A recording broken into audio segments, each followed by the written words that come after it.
క్రీస్తునందు మాకు అత్యంత ప్రియులైన ప్రియ దేవుని సంగమా ఎలా ఉన్నారు? వీరంతా కూడా బాగున్నారని నమ్ముచున్నా. ఈరోజు ప్రాముఖ్యంగా శుభ శుక్రవార సందర్భంగా మనం ఆ విషయాలను ప్రభువారు సిలువలో పలికిన 7 మాటలు మనం ధ్యానించబోతున్నాం.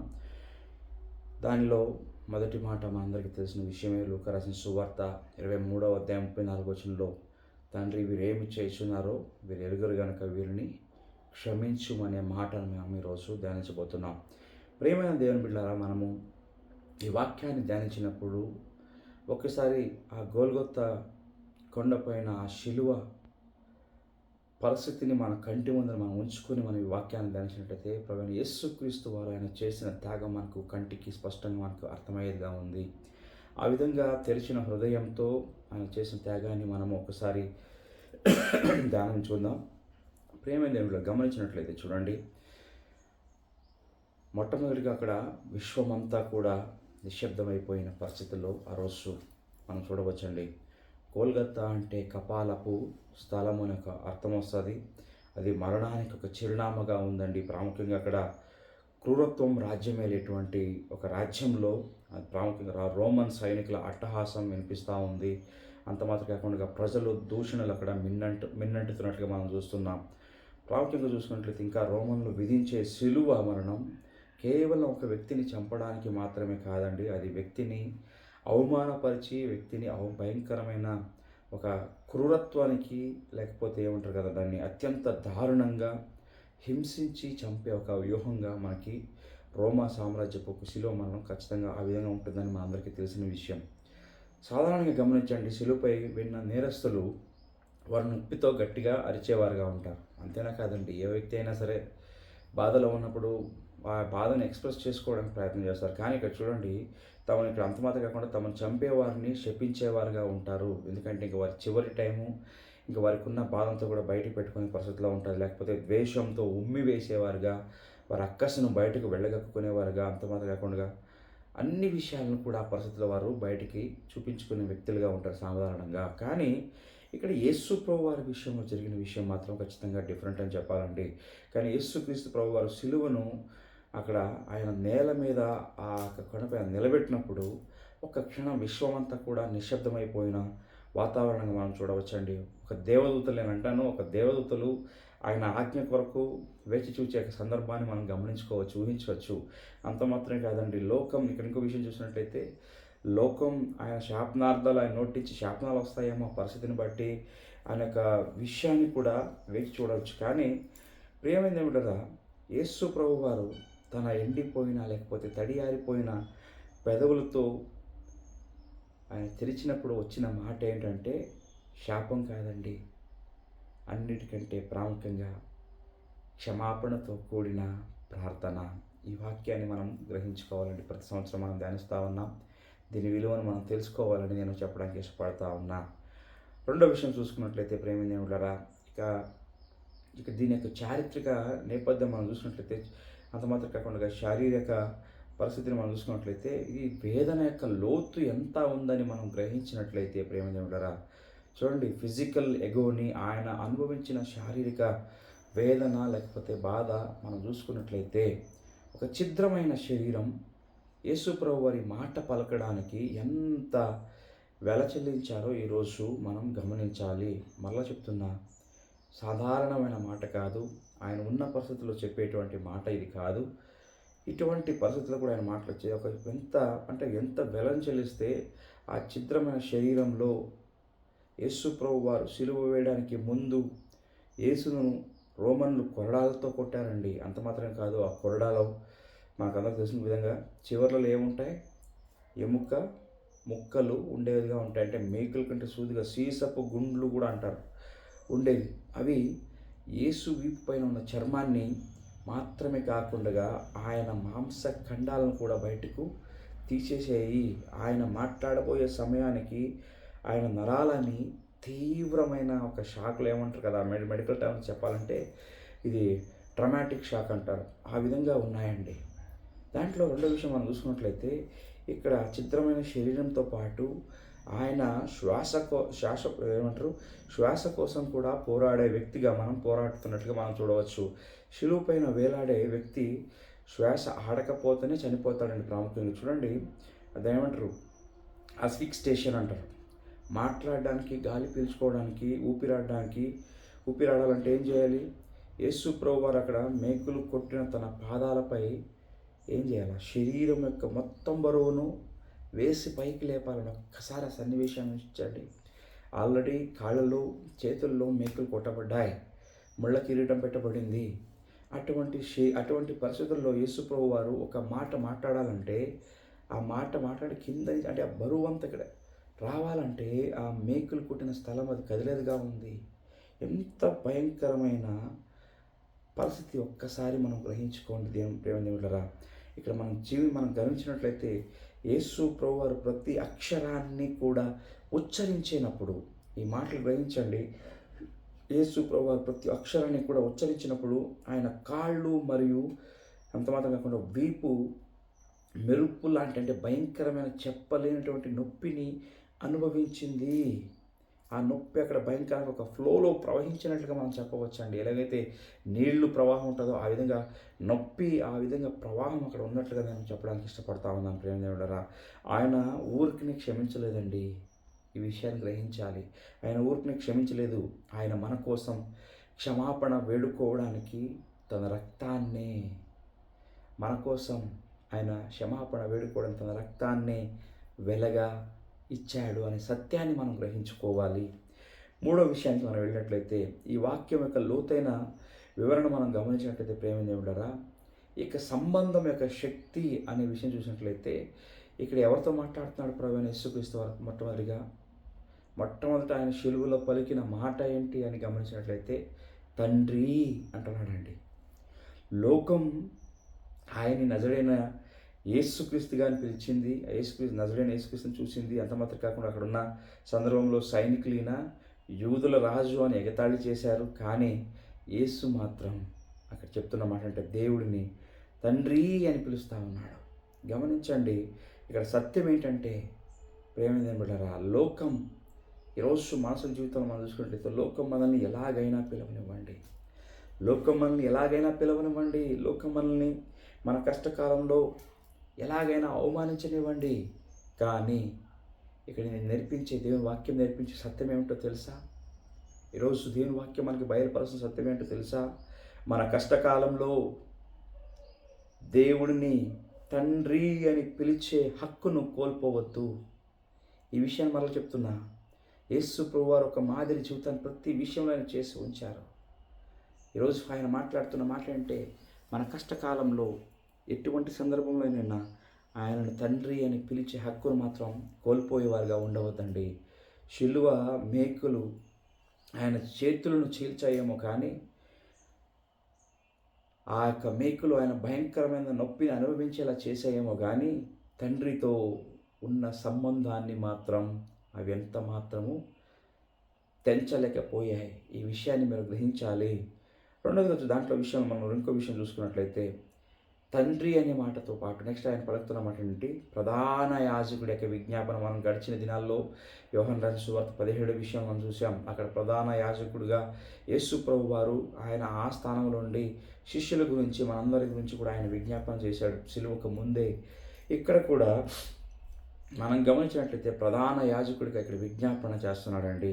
యెషయా 53వ అధ్యాయము 12వ వచనం మనం గమనించుకున్నట్లయితే ఒక మాట మీకు చదివించాలని నేను ఇష్టపడుతున్నా.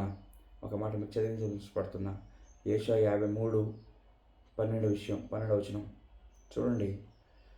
ఒక శ్రేష్టమైన మాట దేవుని వాక్యం సెలవిస్తా ఉంది ఈ విధంగా: కావున గొప్పవారితో నేను అతనికి పాలు పంచి పెట్టేదను, గనులతో నేను అతనికి కొలుసు ముప్పగించుకును. ఏలయనగా మరణమునన్నట్లు అతడు తన ప్రాణాధారము పోసెను. అతిక్రమం చేయు వారిలో ఎంచబడిన వాడాయను. అనేకుల పాపమును భరించుచు, ఇక్కడ గమనించండి, అనేకుల పాపమును భరించుచు తిరుగుబాటు చేసిన వారిని గురించి విజ్ఞాపన చేసెను. ఏం చేస్తా ఉన్నాడండి ఇక్కడ? తిరుగుబాటు చేసిన వారిని గురించి, ఆయన హింసించిన వారిని గురించి ఇక్కడ ఏం చేస్తున్నాడు? ఆయన విజ్ఞాపన మనకు చేసినట్లుగా మనకు స్పష్టంగా దేవుని వాక్యం తెలియజేస్తూ ఉందండి. ఈ సత్యాన్ని మనం గ్రహించుకోవాలండి. 22వ కీర్తనలు కూడా అక్కడ వాక్యం ఏం సెలవిస్తూ ఉందంటే ప్రేమదేవుడరా, ఇక్కడ సైనికులు యేసు వస్త్రాలను పంచుకోవడానికి చీట్లు వేస్తున్నారుగా మనము చూడవచ్చు. ఈ విషయం మనకి 22వ కీర్తన ముందుగానే ప్రవచన వాక్యం మనకు కనపడతా ఉంది. అటు సైనికులు పాపం చేస్తూ ఉంటే ఇటు యేసు ప్రభువారు అదే పాపుల కోసం, గమనించండి, యేసుక్రీస్తు వారు అదే పాపుల కోసం పరలోకపు ఒక న్యాయస్థానంలో తండ్రిన దేవుడు ఒక న్యాయాధిపతిగా ఆ స్థానంలో ఉంటే, ఇక్కడ యేసుక్రీస్తు వారు ఆ న్యాయస్థానంలో ఒక అడ్వకేట్గా, ఒక వకీలుగా ఆయన వాదించే వ్యక్తిగా మనం ఇక్కడకు స్పష్టంగా మనం గమనించామండి. యెషయా 700 సంవత్సరాల క్రిందటే ముందే చెప్పినట్లు యేసు అపరాధుల పక్షమున విజ్ఞాపన చేశారని మనం చదివాం. ఇంకొకసారి కాలతో మాట మనం చదువుదాం. ఏమంటున్నాడు ఆయన? అనేకుల పాపమును భరించుచు తిరుగుబాటు చేసిన వారిని గురించి విజ్ఞాపన చేశాడు. ఇక్కడ ఈ వ్యక్తులు తిరుగుబాటు చేస్తున్నారు, ఆయన వస్త్రాలను చీట్లు పంచుకుంటున్నారు, భయంకరమైన వేదనకు అక్కడ గురి చేస్తూ ఉన్నారు. ప్రియమైన దేవుని బిడ్డలు, అటువంటి సందర్భంలో కూడా ఆయన మాటలు పడుకుతున్నామంటే, వీరేమి చేయించున్నారు, వీరు ఎరుగరు కనుక వీరిని క్షమించు. ఎంత శ్రేష్టమైన క్షమాపణ అండి, ఎంత క్షమాపణ. ఒక న్యాయవాదిగా అక్కడ ఆ స్థానంలో నిలబడి వారి పక్షాన ఆయన వాదిస్తూ తండ్రి యొక్క న్యాయస్థానంలో అపరాధుల పక్షంగా ఉండి ఆయన విజ్ఞాపన చేసినట్టుగా చూస్తున్నాడు. ఆయన మన దేవుడితో మాట్లాడుతున్నామంటే, ఈ పాపాన్ని వీరి యొక్క ఖాతాలో వేయద్దు, నా ఖాతాలు నా వీపు పైన నా మీద వేయి అని బ్రతుకులాడుకున్నట్లుగా మనం చూస్తున్నామండి. ప్రేమ దేవుడరా, ఇంకొక విషయం మనం గమనించినట్లయితే ఈ యొక్క పరిస్థితుల్లో చూడండి, అజ్ఞానం యొక్క విషాదం మనకి కనబడతా ఉంది. ఎవరి అజ్ఞానం? ఇక చూడండి, ఆయన చెప్తున్న మాట ఏంటంటే, వీరు ఏమి చేయించున్నారు, వీరు ఎరుగరు. వీరు ఏమి చేయించున్నారు, వీరు ఎరుగరు అంటున్నాడు. ఇది సిలువు పైన ఉన్న అత్యంత ఒక భావోద్వేగమైన అంటే ఎమోషనలీ ఒక సత్యంగా కనపడతా ఉంది, భావోద్వేగ సత్యంగా మనకు కనపడతా ఉంది. సృష్టికర్త తన సృష్టి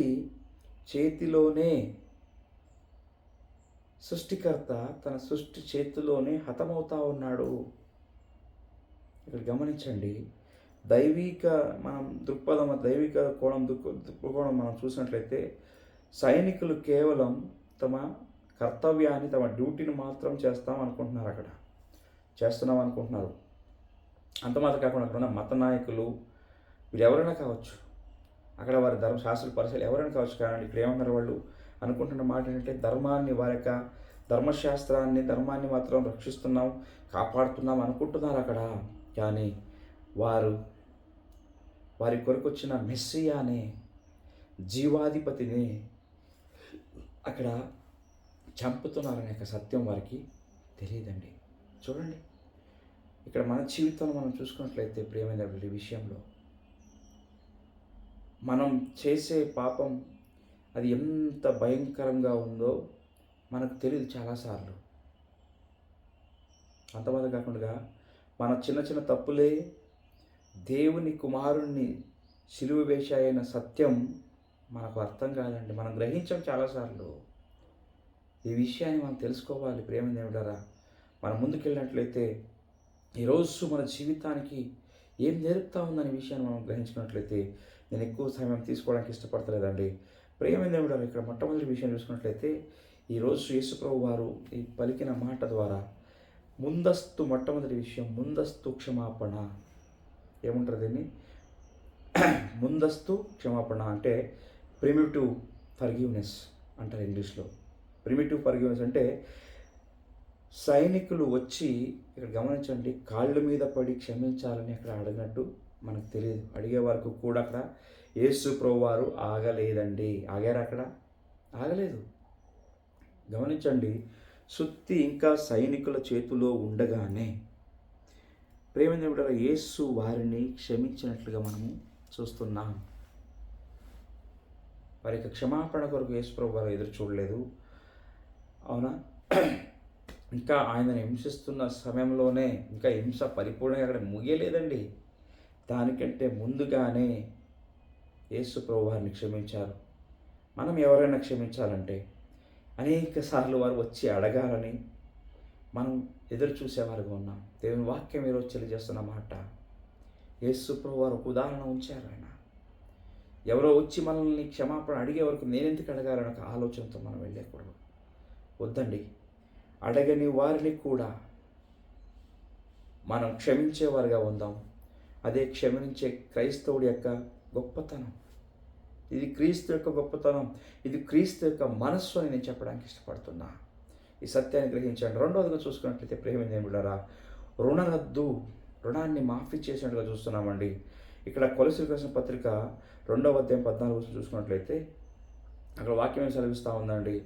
ఆ పత్రంను మన ఆయన మేకులతో సిలువకు వేసి దాన్ని ఆర్భాటంగా ఆయన దాన్ని ఇచ్చేసాడని ఒక స్పష్టంగా తెలియజేస్తూ ఉంది. చూడండి,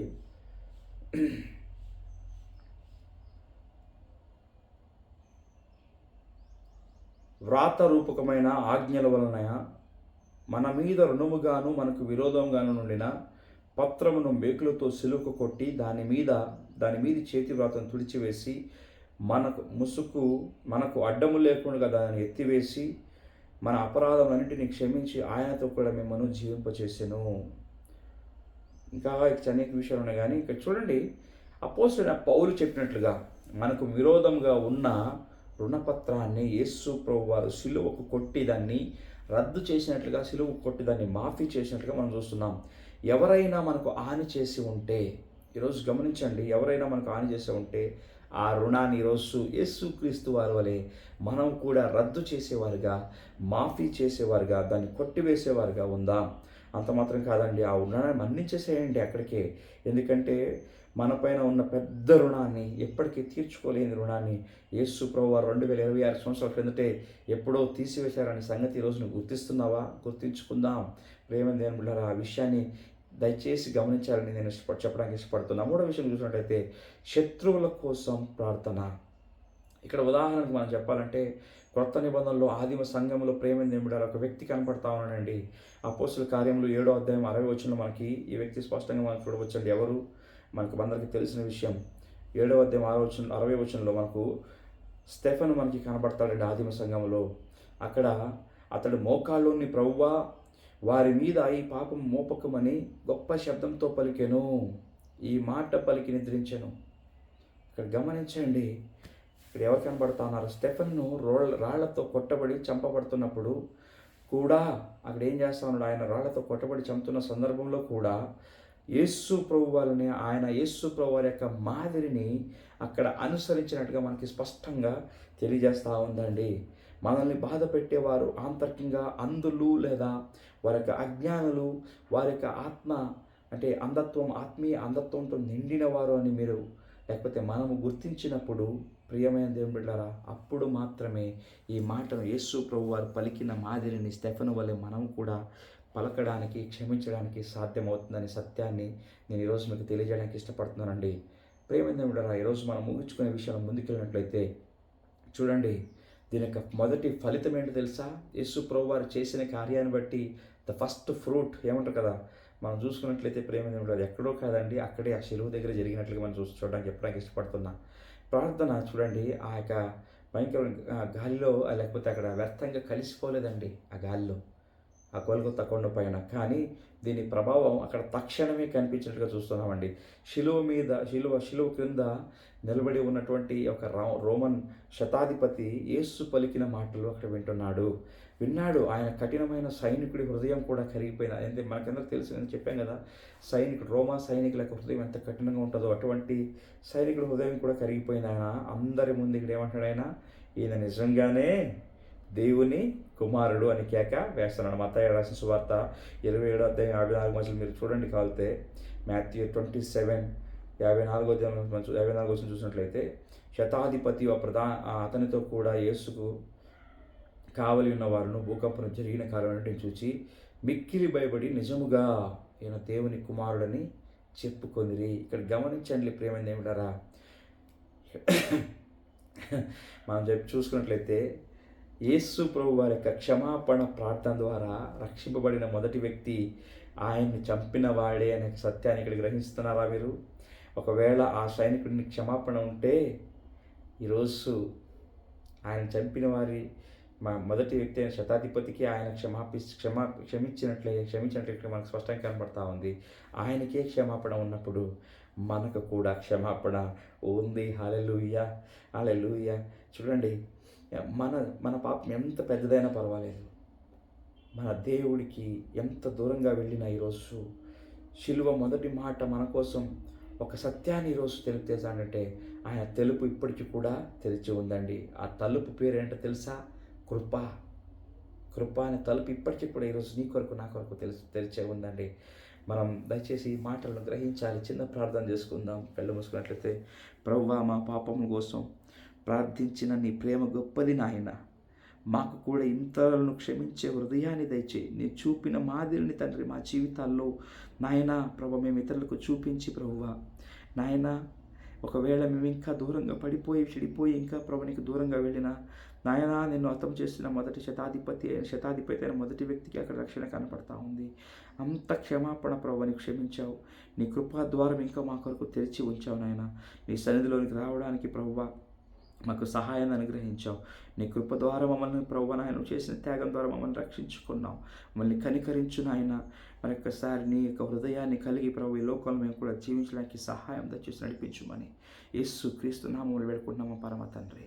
ఆమేన్. దేవుడు మిమ్మల్ని మెండుగా ఆశీర్వదించును గాక. ఆమేన్.